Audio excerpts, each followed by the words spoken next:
bien, chers amis, qui vous préparez à votre baptême et à votre confirmation, ou vous qui vous préparez à votre confirmation, ayant été baptisé il y a peut-être longtemps, ou plus longtemps en tout cas, après avoir regardé, étudié les modules sur l'Esprit Saint, il me revient, comme évêque de notre diocèse, de m'entretenir avec vous sur l'Esprit Saint comme moteur de notre vie de foi. Alors je ne reviens pas sur ce que vous avez découvert, notamment de la place de l'Esprit Saint dans la Bible, que l'on trouve depuis les origines jusqu'à la fin du Nouveau Testament. Je voudrais simplement m'attacher à deux choses principales. La première, c'est de voir que finalement l'Esprit Saint, c'est un sujet paradoxal. Et c'est peut-être en ce sens-là qu'il est moteur pour notre foi. Et puis, je m'attacherai aussi à regarder quels sont les aspects majeurs de l'action de l'Esprit Saint, puisque vous savez qu'il n'y a moteur que s'il y a de l'action. Et puis en conclusion, je donnerai quelques petites pistes pour continuer de nous aider à nous préparer à recevoir l'Esprit Saint en plénitude au moment de la confirmation. Alors d'abord, on peut dire que l'Esprit Saint, c'est quand même un sujet paradoxal, et je vais vous en donner, disons, quatre paradoxes. D'abord, l'Esprit Saint, c'est un sujet, et on peut s'adresser à lui, mais ce sujet, il n'a pas de visage. Il n'est pas pour nous un vis-à-vis. L'Esprit Saint, je ne le vois pas, je vois la caméra qui vous parle, de même que je ne vous vois pas vous-même. Il n'est pas un tu, c'est-à-dire quelqu'un à qui je m'adresse. Il demeure un il, de manière un peu neutre. Il est celui dont on parle. Mais il n'est pas forcément un partenaire à qui on s'adresse. Mais il apparaît dans le nous du Père et du Fils. On dit souvent par les pères de l'Église que l'Esprit Saint, c'est le baiser du Père et du Fils, à travers le Père et le Fils. Alors évidemment, pour lui donner un visage, on lui donne des signes, des symboles. Le souffle, la colombe, la langue de feu. Mais tout cela ne donne pas de visage à l'Esprit Saint. Le souffle de vie, il habite en nous, mais on ne peut pas le cerner comme un objet. Et on le voit bien actuellement avec la pandémie du coronavirus, quand nos poumons sont atteints, on ne peut plus respirer, c'est très compliqué, et on peut même mourir. C'est intéressant, dans le Nouveau Testament, quand il y a eu une première difficulté entre les chrétiens qui n'étaient pas tout à fait d'accord entre eux, au chapitre 15 du livre des Actes des Apôtres, eh bien, les apôtres se réunissent, ils prient, et leur décision, ils mettent une phrase qui précède leur décision, qui est celle-ci: l'Esprit Saint et nous-mêmes avons décidé que.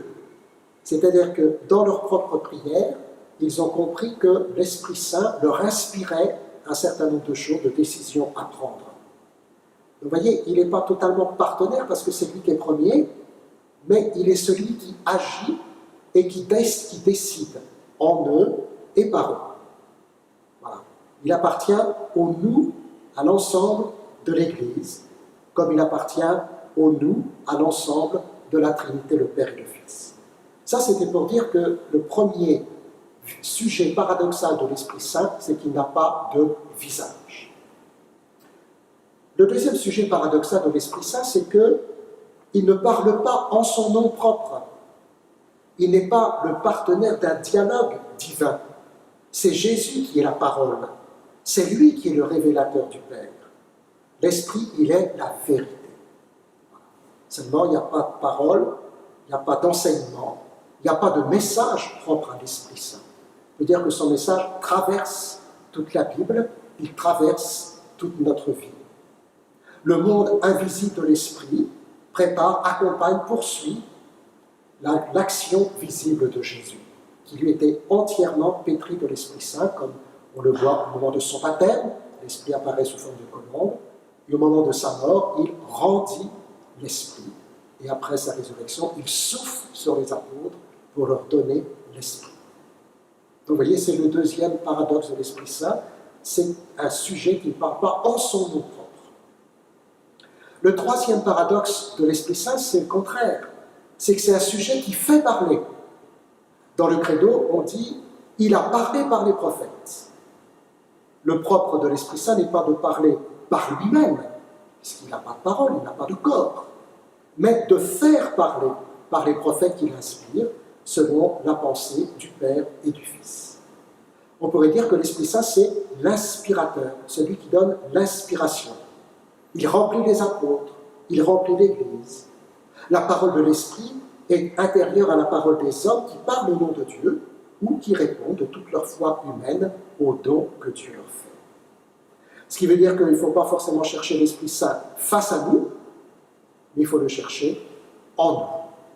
Il nous inspire de l'intérieur. Voilà le troisième paradoxe de l'Esprit Saint, il fait parler. Et puis enfin, le quatrième sujet paradoxe de l'Esprit Saint, c'est qu'il est au cœur de l'annonce de l'Évangile. Dès le jour de la Pentecôte, chapitre 2 du livre des Actes des Apôtres, il se pose sous forme de langue de feu, et les apôtres qui étaient terrifiés après la mort de Jésus, voilà qu'ils se mettent à parler, et chacun le comprend dans sa langue. Voilà. L'Esprit Saint il est présent dans le croyant, comme celui qui donne la foi, qui donne la force. Il n'est pas un vis-à-vis dans la confession de la foi et dans la relation, comme le Fils, mais il est celui qui nous permet d'être en communion avec Jésus, avec son Fils. Il est notre relation avec lui. D'ailleurs, le Christ, rempli de l'Esprit Saint, souffle sur les apôtres pour leur donner l'Esprit Saint au moment de sa résurrection. Et il nous habite par sa grâce, comme il habite le Fils, lui, par nature. Vous voyez, on voit bien comment l'Esprit Saint est vraiment un sujet paradoxal. Ce n'est pas quelqu'un, une personne avec laquelle on peut habituellement se parler, communiquer. On le sent bien d'ailleurs dans cette période où il faut des distances entre les personnes. Eh bien, cela nous oblige à avoir une autre relation. Et bien, d'une certaine façon, c'est pour nous montrer que l'Esprit Saint a une autre relation avec nous que s'il était une personne, j'allais dire, ordinaire. Alors, pour que l'Esprit Saint soit vraiment un moteur dans notre foi, il faut que nous puissions regarder dans ce deuxième temps quels sont les aspects majeurs de l'action de l'Esprit Saint. Alors, je vais vous en donner 3. D'abord, l'Esprit rend intelligent. Ça, c'est quand même formidable d'entendre ça. L'Esprit nous rend intelligents. Vous savez, parfois, on parle de quelqu'un qui sait les choses, qui fait bien les choses. Voilà, un homme, une femme d'esprit. Eh bien, on peut dire que l'Esprit Saint fait des hommes d'esprit au sens d'intelligent. L'Esprit Saint nous rend raisonnables. C'est-à-dire qu'il nous permet de mettre en route notre raison, et pas seulement rationnelle. Moi, je ne crois que ce que je vois. L'Esprit Saint fait des hommes des invités au secret de Dieu.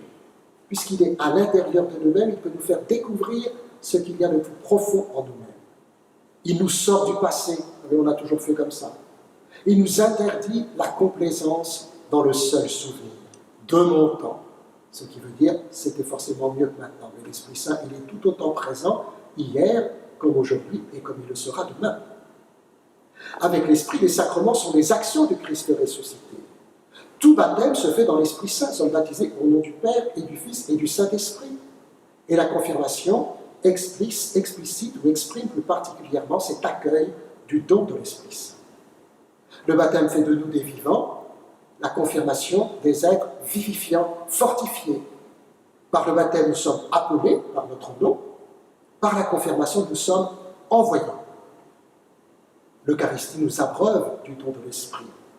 Le pardon des péchés fut institué le soir de la résurrection, dans l'Évangile selon saint Jean, chapitre 20, où Jésus souffle sur les apôtres, leur dit « La paix soit avec vous » et leur donne le pouvoir de pardonner les péchés.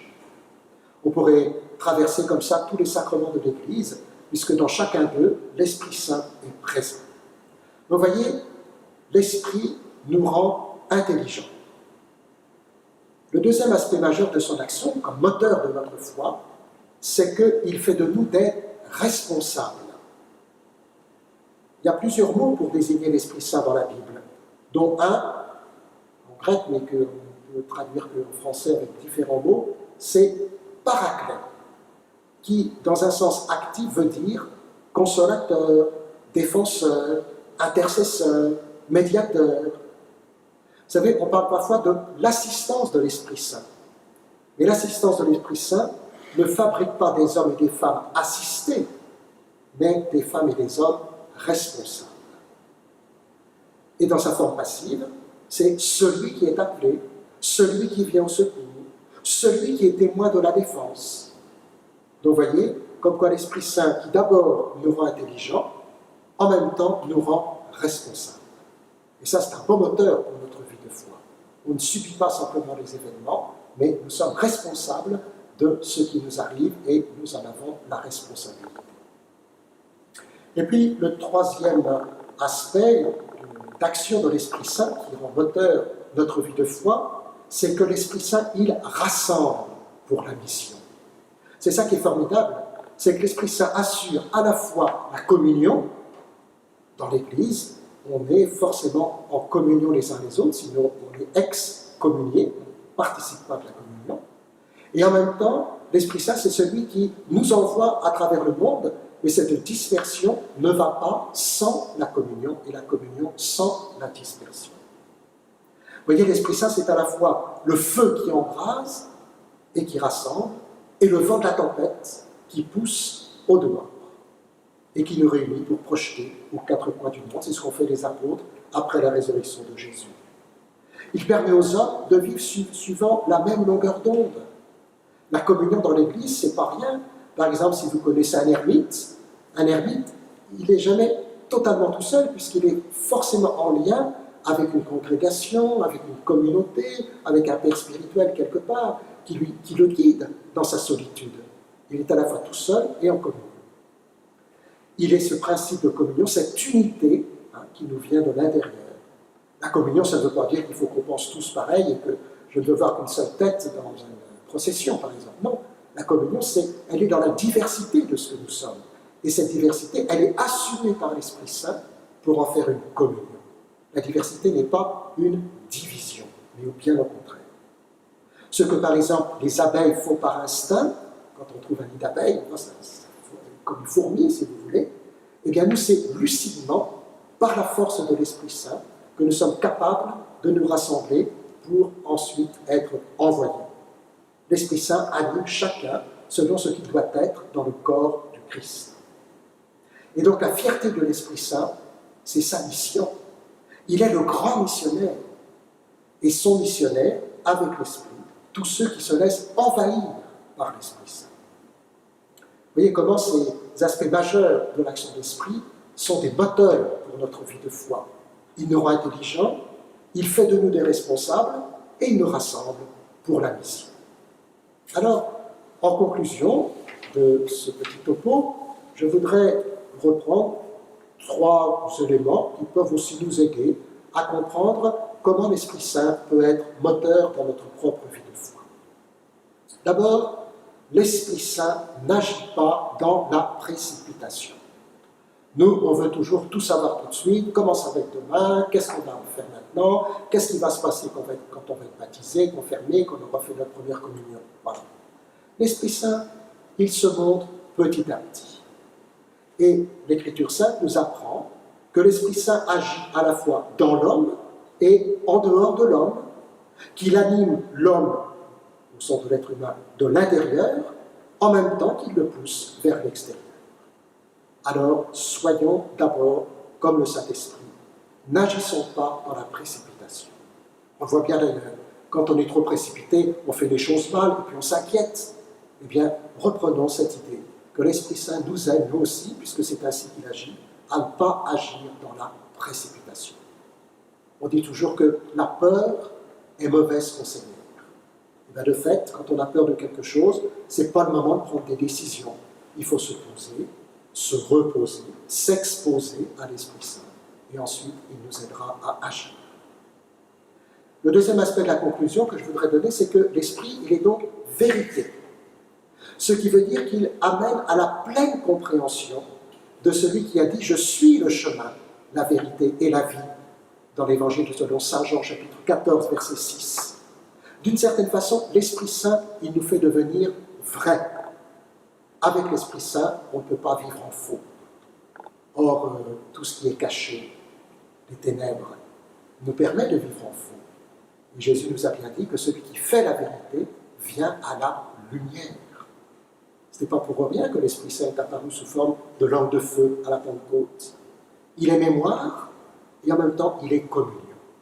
Donc soyons comme l'Esprit Saint, essayons le plus possible de vivre en vérité. Et pour cela, nous avons bien sûr la prière, les sacrements, mais nous pouvons aussi nous faire accompagner, comme d'ailleurs vous l'avez fait sans doute de manière très sérieuse dans la préparation de votre baptême ou à votre confirmation, à votre première communion. On peut être accompagné par des gens de confiance, par un prêtre, une religieux, religieuse ou un laïc formé pour cela. Et puis enfin, et c'est une belle conclusion de vous dire que l'Esprit Saint, il pousse l'être humain vers l'extérieur. C'est lui qui nous met en route. Vous savez, parfois, il nous faut de la force pour aller de l'avant, parce que, évidemment, il y a les problèmes de la vie, les problèmes actuels du confinement, du déconfinement, les problèmes économiques que cela va engendrer. Voilà, il faut se mettre en route. Eh bien, l'Esprit Saint est celui qui nous pousse en avant. Il est force, il est énergie qui nous renouvelle, qui nous recrée. Il est aussi liberté. Il invite sans cesse à se libérer des carcans, des pesanteurs du péché. Il est nouveauté. Il change, il décentre, mais jamais il ne fige dans la redite de ce qui a été. Il incite toujours à l'innovation. Il suscite la créativité. C'est pas beau, ça, d'être habité par un esprit qui nous pousse toujours vers l'extérieur. On m'a demandé quelle pouvait être la plus belle image de l'Esprit Saint. Alors, je la donne comme une image à la fois de l'Esprit Saint, mais aussi du baptême et de la confirmation. C'est la rose. Vous voyez, entre le bouton de rose et la rose qui éclore. Le bouton de rose, on pourrait dire, c'est le baptême. Voilà, c'est comme un bourgeon, nous recevons la vie de Dieu qui n'attend que de s'ouvrir. Eh bien, lorsque la rose est totalement ouverte, on pourrait dire, c'est la confirmation. C'est la plénitude de ce que l'Esprit est venu nous donner. Et bien que chacun, chacune d'entre nous, nous puissions reprendre ces petits éléments en ayant peut-être cette image de la rose. On va vous dire l'important c'est la rose, parce que ça pourrait être politiquement incorrect ou correct pour les uns ou pour les autres, mais en tout cas, c'est cette image que je voudrais vous laisser pour montrer l'importance à la fois du baptême et de la confirmation, puisque c'est le même esprit qui agit en tous.